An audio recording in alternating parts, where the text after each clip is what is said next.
All right, good evening, Pirate Nation. This is the Seton Hall Facebook fan group media team. I'm joined by my co-host Nick from Milburn and our super student there, Nick Morgan. What's up, Nick Squared? How you guys doing today? Hey guys, what's up, Bobby? How we doing, Not guys? too much, not too much. Well, I'm gonna do my producing thing. So Nick, take over. Discuss. Were you there yesterday, Nick? I was At the not. game? I was working. Well, I know Nick was there. You Were had you that video, right? Yes, I was there at the band. Nick, all right, Nick, you take it over. You were there, so take over. I'll do my producing thing. Okay. Yes, so I mean, yesterday the energy at the Rock was incredible. I think for the first time, maybe all season for the men, at least in conference play, the band felt like we were legitimately in the game the whole time. Even when we were down, I think UConn at one point led by at most 7. Even that 7-point deficit, we still felt like we had a chance. And going into halftime, we were riding that 3-point high. We were up 3, but to us, at least in the band, we felt like we were up by 20 against Hurley's team. Like, this was an incredible feat for us, and we were just happy to have the lead in the first half. But the energy was special. It was something different. Even, like, we know UConn travels well to Walsh. We know they travel well to Prudential. But even yesterday, when all the UConn fans that were surrounding the band on both sides really started to get into it, when UConn went on a little run in the second half, that did not deter the band. It did not deter the student section, which at the beginning of the game was relatively small. I think either students started to pick things up and really get into it as the game kind of continued on, or just at halftime. I think a lot of it too was kind of more fans coming to the student section, older fans or maybe younger alumni that were coming over, because that student section to my right in the band, I was on the aisle, that student section filled up very nicely during halftime. And I think that helped make a difference. I really think it did. The energy was great. The UConn fans went on a little run. They got excited, but the band was still screaming defense. We were still cheering, let's go Pirates. And you were hearing a good back and forth from both sides. And at the end of the day, Pirates basketball comes out on top. The energy was unmatched. The pep band was loving it. You could hear in how we were playing, how we were talking to each other. The excitement in the arena was just on another level. And we knew in the end of the first half that this team was on the cusp of potentially doing something great and beating UConn at home for a 4th consecutive year. And we were just happy to be in it. But at the end of the day, Hurley and his 2 rings are going home with an overtime loss to Seton Hall, and that was incredible for us. Even on the bus on the way back, we were all screaming, yelling, and chanting, and we just couldn't get over the rush and the adrenaline of what we just witnessed. Yeah, I would never think that Coach Hurley would do that to his alma mater and fellow. You know what I'm saying? He's one of us at heart too. So I can't see him do that like he did to Creighton. What do you think, Nick? No, and I don't get. Well, I get it. I mean, Coach Hurley's the kind of coach. If he's your coach, you love him, and if he's not, you hate him. But let me just say this: Coach Hurley is a Pirate. He loves Seton Hall. Last year, when we were stolen, our bid from the NCAA tournament was basically stolen from us because everyone knows we deserved it. The commissioner of the league, Val Ackerman, what'd she do? She didn't do anything. Danny Hurley went out and fought for us. And he didn't have to do that. He basically said we got screwed. And he was right. So, I get it. He's good. 2 times defending champions. You want to beat him. But I don't begrudge him at all. I think he's a good coach. I think if situations were different, if times were different, if the stars lined up different, very well could have been our coach. And you know what? He still might be our coach somewhere down the road. I think he might one day. I think he might one day. I just have a feeling one day down. He's young enough yet that one day down the road. And you got to remember, his wife, right? She didn't, when he was at St. Benedict, which is across the street from the Rock, his wife did not want to leave. She loved this area. And when he was entertained to go out west, go to the Lakers, she said, no, don't F up my life, Danny. And, if he said yes, she would have went with him, but she didn't want to. So she has a lot of ties here, and I could see that someday maybe to finish his career down the road. And look, Shaw's our coach. We love Shaw. Shaw's Seton Hall Pirate too. But, Bobby, I agree. I could see that happening someday. So, Nick, what else did you say now? How many views did your video get, by the way? I was watching it last night when I was working, and it kept growing and growing. Yeah, I have to check. I think view-wise and engagement-wise, and like people reached were two different numbers. Let's see. So the one video I want to say at the end of the game, or maybe when I sent it to overtime, that video, shout out to Nicole Gizzi. She sent me the stats earlier today, our producer. But post engagement had 2,100 and people reached was 2,600. And I know the other video had about 4,000 views. At least that's what Facebook said to like the regular viewer perspective. So that was pretty cool to see, and all the engagement there and all the likes and the loves and the comments was awesome. To be able to share that moment with everyone in the group was really cool. I was probably screaming my head off in the video. I've watched it back on mute a couple of times, but just you couldn't believe it. You really couldn't. And it was watching that tip back into the net from Scotty Middleton, just the precision that took. It just incredible, mind-boggling all throughout. I still want to talk about the crowd and everything, but what was very interesting about that game. So, do you know the play that Godswill played great yesterday, and that's the future. The play that he went in for the dunk and he missed it. Mm-hmm. If he hit that dunk, we wouldn't have won the game. Correct. I mean, Mother Seton, Father, the Holy, everybody was on our side yesterday because that ball bounces right out to Isaiah. He has the wherewithal to go left to Dylan, and Dylan hits the three, and that was it. If that ball goes in, we're done. Okay? So it's just, immaculate intervention. That was something, somebody was watching us yesterday. But let me ask you a question. Even the overtime. Yeah. Go on. Yeah, just to Nick Morgan real quick.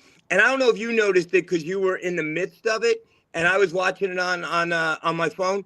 It was the first time ever, and I mean ever, that the students were able to penetrate the security at the Rock and get on the court. Was that amazing? And I mean, I think it's fine every once in a while. And I don't know if UConn's deserving of that, even though it was the biggest upset in college basketball this year. What do you guys think about the students running the court? Never, Mr. Morgan, trust me, never happened before. I mean, I think I was playing at that point because we were playing the fight song and alma mater, so we were shaking back and forth and doing our thing with the pep band. So I didn't really see people rushing the court. I didn't know that happened actually until you just said that now. But I do know for us, because we're not like on the floor of the pep band, the Bluebeard Army and like some of the sections, there's like 3 rows down there for students, first come, first serve. But for us to get down even to the side to get our instruments, we had 2 security guards in front of the band section. Which I thought was interesting because we're not, of all people, we're not going to be the ones to rush the court because we have a job to do. Right, exactly. So they were going to do it. The tuba guy's not going to run the court, right? Yeah. So I thought that was interesting. Them kind of doubling up on the trombone guy is not going to, people. Wait, Bobby, wasn't the Stanford band? Do you remember that in the football? The Stanford band ran the court with the tuba and the players. The Stanford. Yeah, the tuba guy got dunked with the ball, didn't he? Yeah. That's funny stuff. Not a good idea. Yeah, you know what? And for me, my point of view is that not at all. And for me, of course, my life constantly lives by the Murphy's Law. The game I miss and I'm not there. Now, where I say with the media, I would have been right under the basket when that happened too. So, divine intervention, I was not there. So. Patrick Mine has a nice comment here. We will happily promote Nick Morgan to admin if he gets arrested on the Prue court. Oh no, we don't. No, did they arrest those kids? We don't want that. No. Patrick, hey Patrick, you're great. I mean, the season we're having right now. If they did that, I mean, let us have some fun. I mean, that's probably the moment of our. Hey, hopefully not, knock on wood, but that's probably the moment of our season.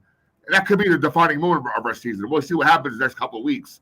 But now it's a good segue there, guys. Do you think this is a stepping stone for better things, or is this what could happen from this win? I think this could be so. Yes, I mean, I saw it yesterday, and I saw a glimpse of the future. I think God's will and Isaiah and Felton at one point, and I think Garway running the point, Yes. and Prince. I think things, and we had said this on this show. Things are starting to come together, and things are starting to gel, albeit late in the year. So I think, and Dylan, you know what? I know Dylan got killed by a lot of people out there, but Dylan gives good leadership. And Scotty, there's just so much good going on with this squad right now. And it took a while. And who knows? Stranger things have happened. Like I said yesterday on Hall Line, I saw a game my son Nick and I went in the Big East tournament when we played number 1 Nova, who was number 2 in the country. And Sterling Gibbs and Jaron Cena shot the lights out. And Sterling hit a shot at the end, and we beat them. And that's still one of the highlights of my Seton Hall Pirate fandom. So you never know. And I'm going to go that Wednesday to see us play. So please, guys, come on. Someone out there, Patrick, I don't know if Patrick's going. I love Patrick. Nick, I don't know if they let the band go to Big East tournament, right? So Yeah, you'll be I'm there. usually the first row. I'm usually right on the court. Yeah.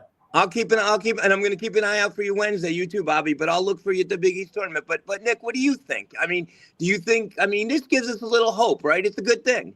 100%. I was very impressed with Godswill yesterday. I mean, he posted a double-double, and he just looked so good down there from down below. And maybe this is a different game if Gus Yalden's healthy and he gets minutes instead and he's in the rotation. I mean, Okorafor, we kind of saw he struggled from the free throw line. He was kind of getting he was all over the place defensively. But Godswill really impressed. And I think, if anything, he solidified his spot moving forward. I think he showed why he should remain a Pirate next year and why we should continue to go after him. And at the very least, the student section loved him. The pep band loved him yesterday. He was incredible. The energy that he brings, the dunks, the slams, everything, and just the way he was able to defend, I think down below was huge. This is a completely different game without him. I think also Dylan Adewusu coming off the bench, putting up 13 in the game he had. That's a side of him we really haven't seen much of this season, I don't think. And Prince. I mean, Prince only had 3 points. I think he shot 1 for 9 from the field. But just there's something different about his presence on the court that I think could be very inspiring and very hopeful for the future. We also talk about Isaiah Coleman. We know he is the future, and we can hopefully lock him up and make sure he comes back next year. But a lot of very good things yesterday. Love Godswill. Every minute he played, we were excited. Just all around, lots of positives from a lot of different players that I think maybe a week or two ago we still weren't sure about. But Godswill, I think, solidified his spot for next year, assuming he wants to come back. I think the same thing with Jacine Felton. I think he can be a very valuable asset. And Garway Duval, too. I mean, just ran the court yesterday. The presence that he had as well. It's all starting to click, it looks like, for Shaheen's team finally. Maybe it's a little later than we expected, but it's really starting to fall into place.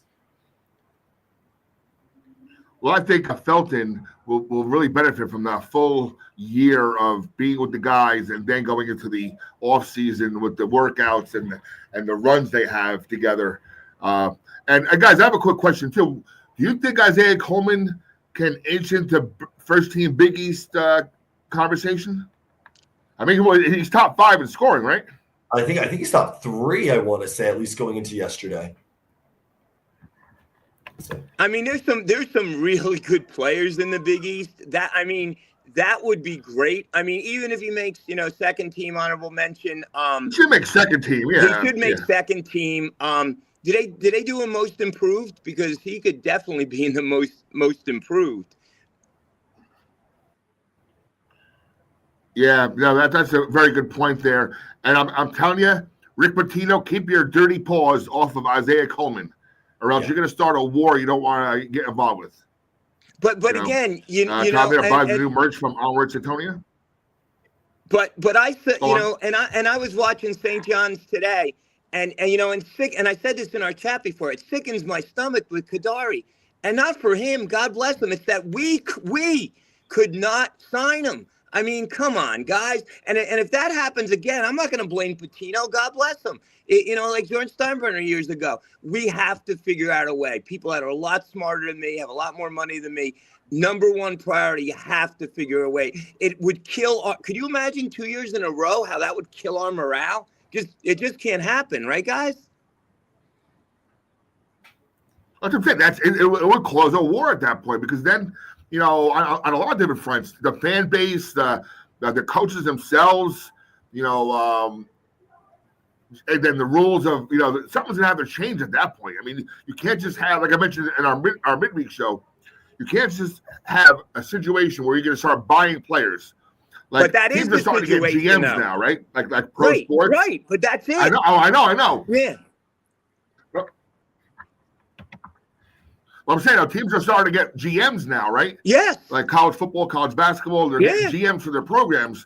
Yeah. So I'm guessing part of the GM staff are going to be people looking out. Hey, this guy from New Mexico looks pretty good. Let's see what he does. Let's maybe offer him something. So not only are they looking at recruiting high school players, but now it's like a free market now where you want to start buying players from everywhere else. It's free agency. Hopefully this stuff changes, and that's another. Right. It's free agency, exactly. Hopefully that changes. About it's going to ruin the sport, and I even read something this week that Cooper Flagg might want to stay next year. He loves college life right now. It's not going to happen. He's the number one draft pick probably, but hey, even he's considering staying in college. He's making $1 million already, at least, right? So if Kadari's making $1.4 million, what the heck is Cooper Flagg making? And here's the thing: I don't know what the NBA. I don't know what the NBA rookie minimum is. I don't know what the NBA rookie minimum is, but there's some rich donors from Duke, right? So if they give him more than the NBA rookie minimum, why wouldn't he? Like, what's the difference, right? And he plays less season, less wear and tear on the body. Nick from Melbourne. It has some fun, right? He's enjoying the college life and everything. Nick, quick question for you. Now, you might know this. Is it rumor or is it truth that Danny Hurley actually contributes to our NIL? What I heard was that he said when he's done coaching, he would contribute to our NIL. And you know how when you say something like that, I thought something he's doing now. Yeah, I don't think he can right now. Bill Hathaway, what's up, buddy? I think hey, Bill, I'm going to miss you Wednesday. I can't make the UConn game. Oh, Bobby, you're not going Wednesday? Yep. You're still going to be in UConn? I'm stuck at the resort working. Oh, good for you, though. This is our busy week at the resort, so I'm working all week. Yeah, I'm here 2 weeks straight. I actually packed 4 days worth of clothes, thinking I was coming home on Thursday, but now I'm here till next probably Sunday night or Monday. So I'm doing laundry now because I have no clothes left. I only packed for 4 days. But no, I'm heartbroken and I can't make it. But I am going to try and make the Big East women's tournament as well. And good news for me, I got approved for the NCAA tournament for the regionals. So I'll be at I'll be in Newark for that, and hopefully not seeing Kadari do well there because And by the way, I read this today as well. UConn's not playing ball right now. UConn is almost getting into the bubble category. I can't see that; they're too good. But can you imagine UConn as a 9 seed? How scary they would be as a 9 seed in the tournament. Especially if they end up in Newark, right? I would not want to be anybody else. Yeah. I would not want to be a 2 seed having UConn as my opponent. Bobby, they're going to put it together. They have some great players there. No, they do. They do. That one kid reminds me of Christian Laettner, doesn't he? What's his name? McNeely? Yeah. Yep. He reminds me exactly of Christian Laettner. He's one of the one and dones. So, all right, Bill got approved too. He'll be there with me. But yeah, he's one of those one and dones out there. The 2 guys from Rutgers, obviously, and But yeah, I appreciate beating Dan Hurley because I know deep down inside he's mad, he's furious at his team, but he's one of us too. So yes. I don't know if you guys real quick, saw. Yeah. I don't know if you guys saw there was Nick, you might have seen this, or either of you guys watching on TV, the Inside the Huddle segment. I saw the clip on Instagram because obviously I wasn't able to hear the TV stream. But Dan Hurley said to the team mid-game, like, this is our Super Bowl. We're playing against the team that has no offense or something to that extent. He did say this is our Super Bowl. And then he diminished the offense a little bit and our shooting potential. And I think, you look back at that now and it's kind of funny because, if that's the Super Bowl, that's 4 straight Super Bowl losses at Prudential for Hurley and his team. And again, love Hurley, and the future that he could have and the contributions he made as a Pirate, as a player, and everything he's done to the program. But just kind of looking back and even reading some of the quotes he had for media coverage last night after the game, how, he obviously can't favor Seton Hall, but he could be a little nicer. I get obviously upset. You're upset in the moment. But he had some big quotes yesterday. I thought "This is our Super Bowl" was big. And I think that for us right there too, and for fans and all the kids on social media who are now reposting that to their stories, that gives some sort of electricity and excitement to the students, even if you're at the game or not. It's like, yeah, well, that's a Super Bowl that we just won and we just upset, and that also just, I think, ignites something under us moving forward. And hopefully, even if that doesn't help the team out, if for whatever reason that doesn't ignite a fire under the team, I think that at least prompts some more students to get out to these last couple games at home. I thought those inside the huddle segments yesterday were usually they're vanilla, but what you said, that one with him, and there was another one where Shaw goes, "Come on, guys, they don't have a point guard. Keep attacking, and they didn't." So it's exactly right as you're sitting there, because usually, you don't say anything that they could use as bulletin board fodder down the road. But yes, they didn't have a point guard. So he gave us a tremendous insight. It was great. It really was. I enjoyed it. It wasn't again. I'm exhausted from working, so I caught the final shot by Wusu, and then obviously overtime. Wasn't Bill Rafferty on the call yesterday? I don't think so. I don't think it sounded like Raft. I don't think it was Raft. I thought it sounded like him. I wasn't sure because I was going to say, even Dan Dunn texted me, "Hey, I must have be good luck for the team here." He's all excited too, Dan. He was texting me after the game yesterday. And Dan was great when he was on. I enjoyed that. Was he when he was talking about the big man? Was it God's will that he was talking about on our show? Because he was saying that one of them had a lot of potential if he did a couple things, and God bless Dan, talked him up. I think it was God's will. Yeah, I think it was. Yeah. Dan was getting that. He has the body for it. He has that frame. Yeah, he was a 4-star. So real quick, getting back to Cooper Flag, Tom. Get back to before Cooper Flag. The first round draft pick gets about $10 million in salary, and he's making $4.1 million this year. So that's not an easy decision, right? Because you're gonna make more than $4.1 in your sophomore year. Endorsements everywhere, and you might approach $10 million next year. Yeah. Right, so that's not an easy decision if you love college life that much. And what I'm sure he has insurance on it, on his body. Yeah, and it's a quarter of the schedule, right? Less wear and tear. It's a quarter of the schedule. Yes, it's 20-something games instead of 80-something games in playoffs. According to Tom and Bill, we had Tim Brando and Donnie Marshall, who hates us, by the way. I hate when Donnie does our games. Talk about being biased. Real quick, a few more minutes. I want to, just have a quick little show. There was a lot of feeds. I mean, my post itself yesterday got over 450 likes. I just coming from the heart as a Seton Hall fan. I was just screaming in my room. And very uncharacteristic for a Hurley team to make that many errors at the end of the regulation and, of course, in the overtime period. And if you watch that video, I'm sure you watched that video a million times. That last second shot was right there. Mm-hmm. He was about 2 inches from switching that shot to win the game at the buzzer. So we were that close from, heartbreak, that we could have felt from that if that shot would have fell. Divine intervention. I guess Father John said some good prayers yesterday because whatever he said worked. Yes. Real quick, last couple of minutes. I believe Coach Bozella said he wants to come on Tuesday to discuss the UConn game. Nick, any thoughts on the women's game today? I know we didn't watch it. It's on Flow, Flow. We got to get off Flow. See, I don't mind us being on Peacock so much because Peacock's affordable. Flow's ridiculous. Flow's insane. But Nick, any thoughts on the game today? A fun fact you bring up to him, the Seton Hall Pirates today, Bozella's Pirates, held Providence to 38 points. Seton Hall scored 59 in their 18th win of the season. Providence scored 40 points against UConn. So the Seton Hall Pirates defense held Providence to less points than UConn did. I just think that's really cool. That's also their season low for the season. That speaks tremendous volumes to what this Pirates team can do defensively, which I think sometimes we overlook because of the way that Jada Eats shoots and the way that where Faith Massonis is on. She can score easily upwards of 15, 16 points a night. But this team looked really good.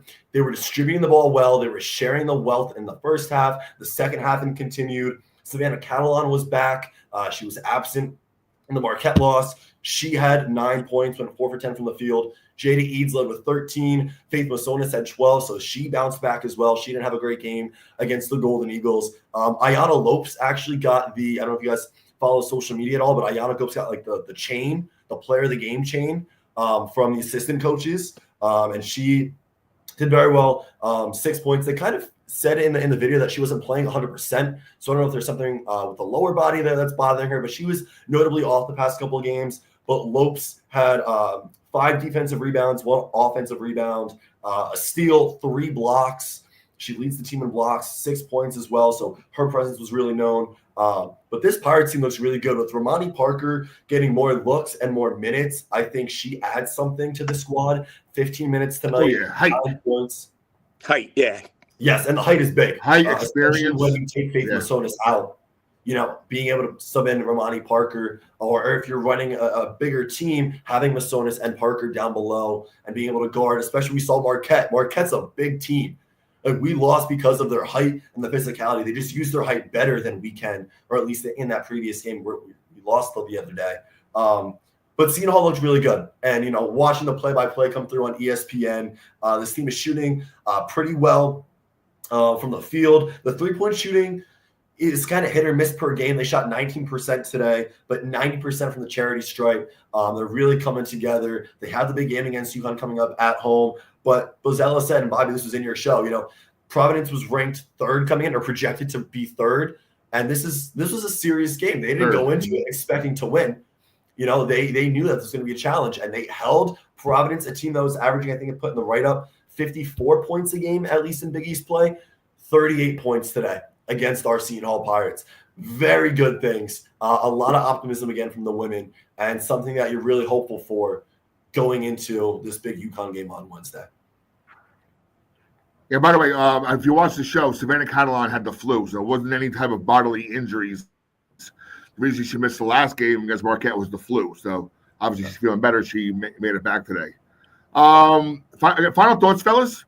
I'll start actually because I think my final thoughts are maybe guys. I know Nick, you're up and coming with the sports and everything.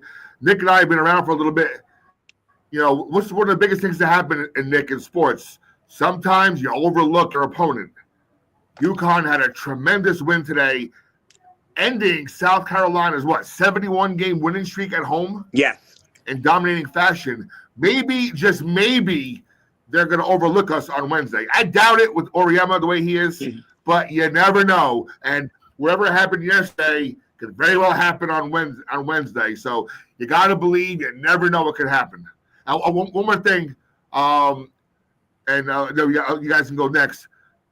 Is Jada East first Big East Player of the Year, Freshman of the Year in women's basketball? She's certainly close. I think she's got to be close. Skylar Forbes might make a run at it possibly. I think Jada Eats deserves it. She showed that she deserves it. We'll see what else she can do. But I think 100% she's at least in the conversation, and she's knocking on the door. Yep. Nick Morgan, final thoughts.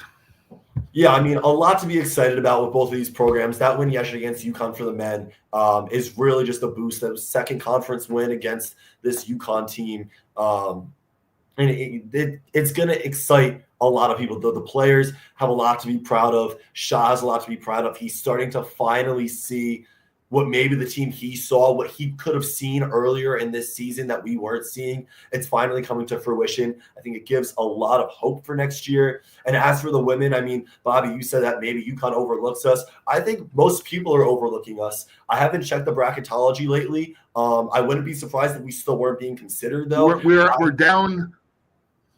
I'm sorry to interject. We are down. We used to be like the first team out. We're now like the fourth team out in that first column. So we dipped a little bit. So let's see what happens after this win today. That might help us, get a little higher. I still think, fourth team out is low. I think that we're still being overlooked by pretty much everyone in the country. This team is really special. I know we don't have Shaylin Pinckney, but Savannah Catalan's back. Ramani Parker is healthy. If Faith Masonis is on her A game, Jada Eads, Ayana Lopes, Amari Wright, it's incredible. I think Tom said in the comments, this team hasn't even played to the best of their ability yet for the women. We might not see the peak until we make it to the Big East tournament, and then we can go on a crazy run. I am just infatuated by this women's team. I think there's still so much more to be said about them. I think there's still so much more to be excited about. I agree with Tom. I don't think we've seen everything that they can do just yet. And I think this UConn game, maybe we lost by 60 on the road last time, but I think we make this close. I think we stick with it, and I'd love to see another upset. And this women's team can 100% pull it off. Exactly. Real quick, Patrick Mine, men's team have all their CEO Patrick Mine, men's team have all their 1 and 2 tier games moving ahead. Yeah, you play to win, you never know. Excellent thought there.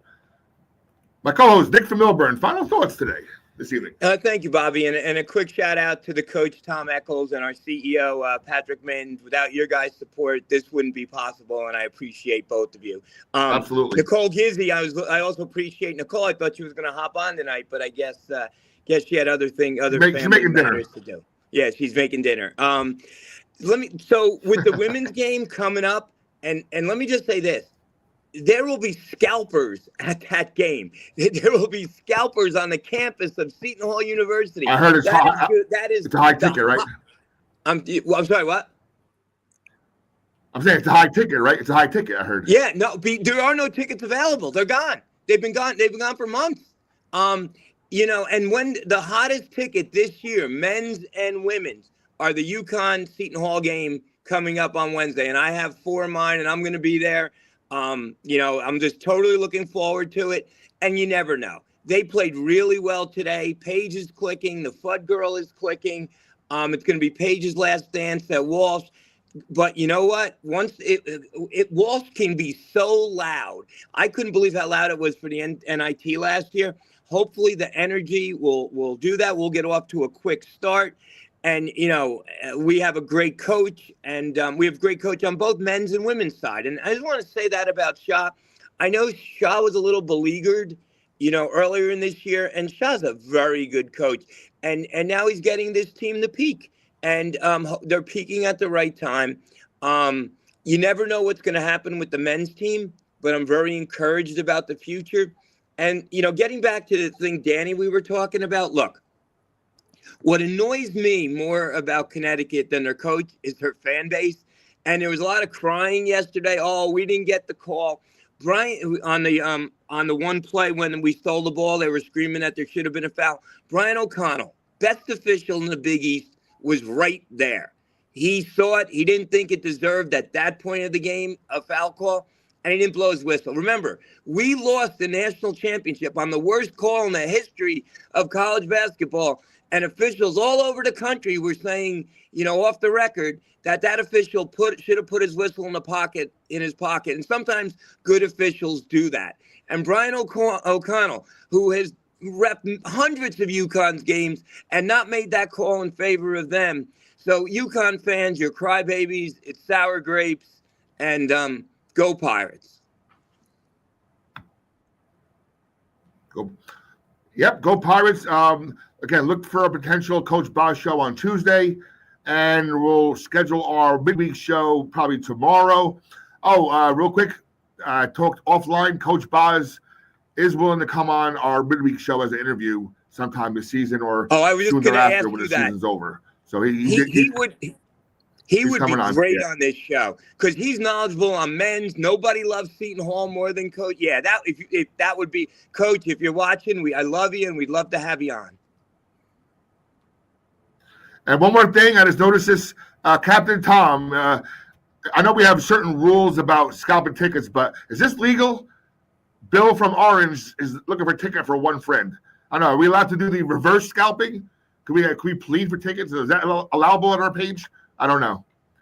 Well, on behalf of the Seton Hall Face Group fan media team, Bobby Blatchak, my co-host Nick from Milburn, and super student Nick Morgan, we're out. Enjoy the rest of your Sunday. Keep warm, and the wind's coming, so shut her down.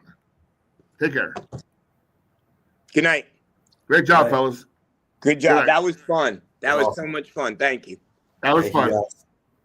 Yep. We got to do a Yankee show, like what's Yes. the Yankee show? I think Let's do it. the three of us and Paul Justafan will be we'll do like the Yankees Weekly or something. Anthony will be back there. You can see a little bit. Let me ask you I guys a see that. question real quick. I was going to bring this up, but so Bobby, you're Hold on, we're